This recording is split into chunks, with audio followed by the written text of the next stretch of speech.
Benoît Hartmann, bonjour. Bonjour. Bienvenue au Buzz Média Orange Le Figaro. Alors vous êtes le porte-parole du mouvement écologiste France Nature et Environnement qui en ce moment fait scandale avec sa campagne d'affichage dans le métro. Alors, vous avez frappé très fort, c'est pas le chiffre du jour, là c'est la campagne du jour, l'une des 6 affiches qui devait être installée dans le métro dans 3 stations parisiennes entre le 15 et le 21 janvier.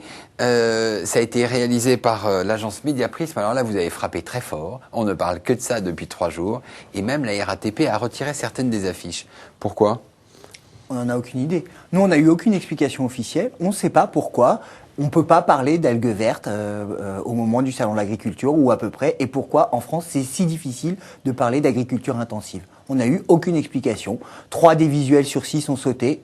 Les 2 sur les algues vertes, 1 sur la disparition des abeilles. Et la RATP ne vous a rien dit ? Aucune explication. Et vous allez faire quoi comme procédure ? D'abord, on a réclamé que nos 6 visuels soient introduits comme prévu, que le cadencement qu'on avait prévu, parce qu'il y a une campagne quand même derrière, soit réintroduit. Et sinon, évidemment, on fait constater par un huissier, puis on fera ce qu'il faut faire. Alors, on voit très bien que c'est juste avant l'ouverture du salon de l'agriculture, tout ça n'est pas par hasard, mais là, cette année, vous avez frappé très fort. Pourquoi ? Parce qu'il y a... Quel est le message ? Le message, c'est qu'on a besoin de l'opinion publique derrière nous. Parce qu'on est une fédération d'associations, 3000 associations de terrain partout en France, mais sans une opinion publique forte, informée, sensibilisée et mobilisée, nous, on a du mal, quand on établit le dialogue avec des organisations professionnelles, à faire avancer des thématiques qui nous semblent d'intérêt commun, d'intérêt du plus grand nombre. On ne défend pas des intérêts partisans. Nous, notre intérêt, c'est de défendre un modèle agricole qui existe aujourd'hui en France, mais qui n'est pas suffisamment défendu. Il faut savoir que la majorité des aides en France sont orientées vers une agriculture industrielle, ultra-productiviste, qui a un coût environnemental très cher. Alors là, vous jouez sur les OGM, vous jouez sur les pesticides, c'est-à-dire c'est autant de sujets qui étaient dans le Grenelle de l'environnement, non ? Oui, il n'y a rien de révolutionnaire. On est sur des sujets sur lesquels FNE travaille depuis 40 ans. Enfin, dire que les pesticides, c'est pas bon pour l'environnement et c'est pas bon pour la santé, c'est pas absolument révolutionnaire. Dire que sur les OGM, il faut appliquer le principe de précaution pour ce qu'on ne sait pas, c'est pas totalement révolutionnaire non plus. Demander que les vaches qui sont nourries avec des OGM, on puisse en avoir un minimum d'informations en France pour savoir ce qu'on mange, c'est peut-être pas non plus complètement original. Faut bien voir que la disparition des abeilles, c'est un enjeu de société. S'il n'y a plus de pollinisateurs, on va être quand même bien embêté pour continuer à pouvoir manger. Donc on ne comprend pas que sur le fond du message, ça puisse poser problème. Après, sur la forme, oui, c'est une forme saisissante, mais elle a besoin d'être saisissante, parce que nous, on a besoin de cette opinion publique. Mais alors, est-ce que, précisément, vous savez si l'opinion publique vous suit, ou si l'opinion publique trouve que vous êtes allé trop loin ? D'après des sondages que certains médias ont réalisés, il semblerait que l'opinion publique nous suive et trouve qu'effectivement, il est nécessaire d'interpeller et qu'il est nécessaire de réfléchir à un autre modèle agricole.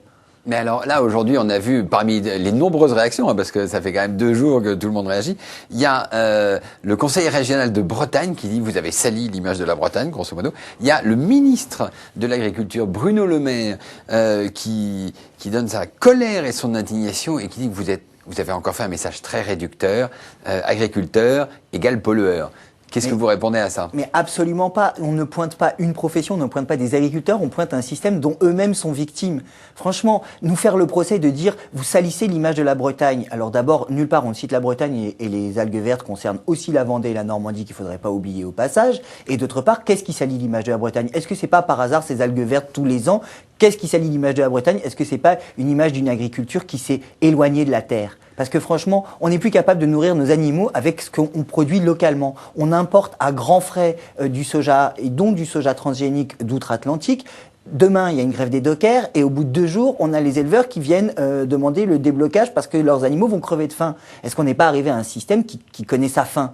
Non seulement ça pollue, mais ça donne une dépendance économique dingue. Et en plus, on a une pollution génétique aux États-Unis. Sur le fond du message, est-ce que pour faire changer les choses, vous n'avez pas plutôt intérêt à être bien avec les agriculteurs, à les sensibiliser à vos préoccupations, plutôt que de les agresser par des campagnes d'affiches? Mais on ne les agresse pas. D'abord, les agriculteurs, c'est difficile de dire les agriculteurs, parce qu'il y a bien des formes d'agriculture en France et il y a bien des manières d'être agriculteur. Donc nous, ce qu'on critique, c'est une manière de pratiquer l'agriculture, et qui n'est pas du tout dominante en France. C'est celle qui attrape toutes les aides, c'est celle qui pollue le plus, certainement, mais ce n'est pas le modèle dominant. En France, ça fait longtemps qu'on sait faire de l'élevage en moyenne montagne sans jamais donner un granulé à une vache. Enfin, le modèle, il existe. Et le modèle mange de rentable, l'herbe. et qui mange de l'herbe, oui, bêtement, et qui voit le ciel. Enfin, franchement, est-ce qu'on est quand même sur un message de bon sens?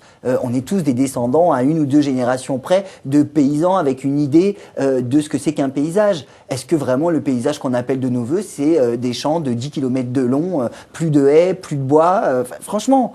Est-ce que, Benoît Hartmann, là, le Salon de l'Agriculture va ouvrir ses portes? Est-ce que vous allez y aller cette année? Comme tous les ans, FNE, on est une fédération qui participe, qui contribue. On est sur le terrain partout, on est dans toutes les tables de négociation, on essaye de faire avancer justement cet autre modèle. Maintenant qu'on a suscité le débat, parce que c'était l'objet, mais par certains, on va être très bien reçu, j'en suis sûr, parce que le Salon de l'Agriculture, c'est aussi le salon de l'agriculture bio, c'est aussi le salon de l'agriculture haute valeur environnementale. Il faut bien comprendre que le modèle qu'on défend, il y a des gens derrière, il y a une économie. D'autre part, il y a une économie touristique derrière. Sans algues vertes, il faut bien comprendre qu'il y a du tourisme qui se porterait bien mieux. Sans ce qui génère les algues vertes, c'est-à-dire arrêter de vouloir traiter uniquement les effets, mais bien les causes, on aurait moins de pollution de l'eau. Enfin, il faut bien voir ça de façon globale. Très bien. Benoît Hartmann, je vous remercie et nous nous retrouvons demain pour un nouvel invité. Merci, bonne journée. Je vous en prie.